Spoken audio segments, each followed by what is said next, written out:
It's Bielefeld versus Leipzig. Bielefeld at plus 925. Leipzig at minus 385. Bielefeld are getting a 2-goal start. So do Leipzig actually win this game by 3? And if they don't, you're going to get minus 130 for the home side. Team total, again, it's minus 120 for the visitors to score 3. Bielefeld, they're looking to keep this total under 3.5. And if they do, it's at minus 125. Kev, take it away. Leipzig, Bielefeld. Leipzig have got to win, but Bielefeld's a funny old place. Do they just get the job done? I think Bielefeld have no choice but to try and attack because they need this massive goal swing to try and catch Stuttgart and avoid automatic relegation. I don't think that's going to happen, because Bielefeld struggled to score goals all season. They did beat Leipzig in the opposite fixture and played very well in doing so. Actually, they actually deserved to win that day, I thought. But injuries have caught up with them and a lack of finance. They don't have a top quality squad. We know that. And even though they made the change of coach and booted Frank Kramer, it hasn't really changed anything. It hasn't really worked. And the night that they really needed to perform was last Friday, because they needed to get something out of the game at Bochum, and they failed to do it, conceded a late winner in that game. So I think Leipzig will win. I think, it may well be that you just get a couple of goals early on and ease off. But as long as Leipzig get the win, a point will probably be fine as well. But I think Leipzig will want to finish the season with a win. They also want to be in good form ahead of next weekend, by the way, because they've got the DFB Pokal final against Freiburg. So I think there'll be a lot of players who want to put their hands up for that one and want to impress Domenico Tedesco. So this is a massive game for Leipzig. For Bielefeld, it's probably a farewell to the Bundesliga, unless something remarkable happens. So I think Leipzig win and win it comfortably. Do you think it's both teams to score, though? Kev, do you want to go to Alex? I would never back Bielefeld to be involved in BTTS.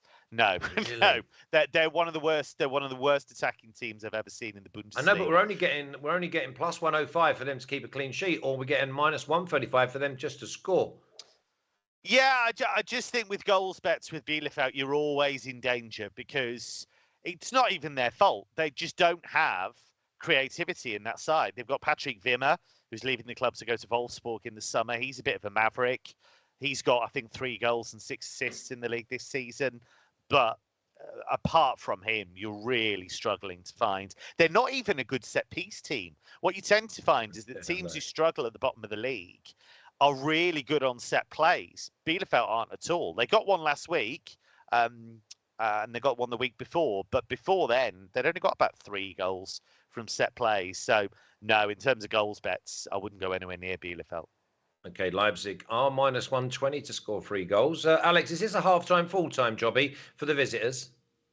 Yeah, probably that. Bielefeld, the worst attack in the league, worst attack at home in the league. So 2 worst attacks records. We are talking about RB Leipzig at the end of the day. Arminia has no chance to remain, has no chance to play the playoffs. They will open up and they will concede like 3 or 4 in the first 60 minutes of the game. So this is the way I'm seeing this game. RB Leipzig will put on a good performance. I like to see Nkunku to leapfrog Erling Haaland at the top of the Bundesliga top scorer chart. He's now just 1 goal behind him in 4th, with Haaland in 3rd, Patrick Schick in 2nd. So I want to see Nkunku, I don't know, after an amazing season, because, okay, if he has less goals, he has been involved in a lot more goals than Haaland altogether. We're talking about also the assists here. And he's not a total striker like Haaland is, He's not playing in the same position. But the way that he's played this season, I want to see him at least 3rd in the top scorer chart, because they talk about that, in the dressing room. Okay, let's do it for our teammate.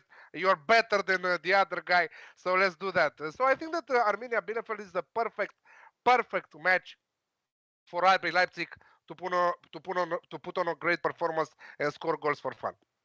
Okay, let's have a little look at the official picks, because it's got to have something to do with the away side. And Kev's the only one that's actually gone near it, although we do quite like Leipzig half-time, full-time, if there's any value there.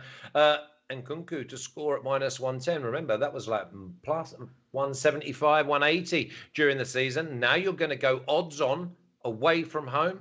That is risky. That's not like you, Kev, but again, he owes you nothing. He owes you nothing. And remember, we're trying to get to 20 units, so we're going to be definitely cheering you on. I've just also worked out, are you doing this game, Kev?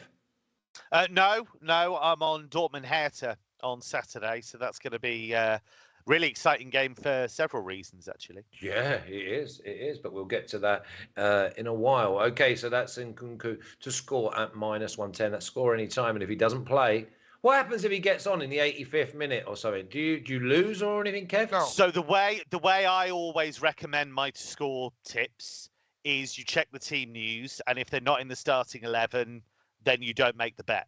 That's the way I've always looked at it. And so I don't try and sneak it. If they came on with half an hour to go and they score, I claim the winner. I just always void the bet if they didn't start, because I think that's, for me, that's the best way to approach it, to score bet. Check the starting lineup, official starting lineup 1 hour before the match every time, no matter what. And also, it's very important to note that all the games in the last week of action in Bundesliga will be played at the same time. Alex, what happens though with these top? Okay, let me just put this, because people do need educating. We take it for granted that everybody knows everything. Okay, and Nkunku to score at any time, minus 110. You put it on. Yes. Okay, he doesn't start, but he comes on in the second minute and doesn't score. Do you lose? Yes, you lose. It depends. You have some books out there that they state that okay, only if he starts. If you don't see that note, you don't approach it. you know. Okay, so basically, so if he comes on in the second minute, let's say, and doesn't score, you lose. If he comes on in the 80th minute and doesn't score, do you lose? Yeah, you do. But what happens Russian roulette. But this is why we're saying to people, have a look at the team news, and if he starts, then put the bet on. But if you back him to score and he doesn't play at all, then that bet gets voided. So you should be okay in that sense. But I would always look at the team news in a score bet. Excellent. Well, I know that there's a few people in the chat, especially Ash. She absolutely loves anytime goal scorers. In fact, I'd say that's probably the meat on her table.